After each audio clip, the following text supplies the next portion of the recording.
Bible अनुसार September तपाईको लागि आशिषले भरिएको नयाँ महिना हुनेछ। एक वचन संग्रह 119 105। तपाईका वचन मेरा गोडाका निम्ति बत्ती र मेरो बाटोको निम्ति उज्यालो हो।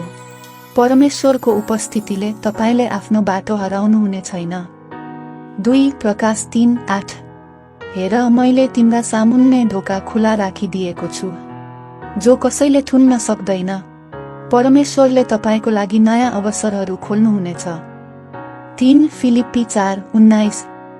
मेरा परमेश्वरले आफ्नो महिमामा उहाँको सम्पत्ति अनुसार तिमीहरूको हरेक खाँचो ख्रीष्ट येशूमा पूरा गरिदिनुहुनेछ। परमेश्वरमा भरोसा राख्नुहोस् र उहाँले तपाईको सबै आवश्यकताहरू पक्कै पनि पूरा गर्नुहुनेछ। यदि तपाई परमेश्वरलाई तपाईको बाटो उज्यालो बनाउन र तपाईको लागि ढोका खोल्न दिन इच्छुक हुनुहुन्छ भने आमेन।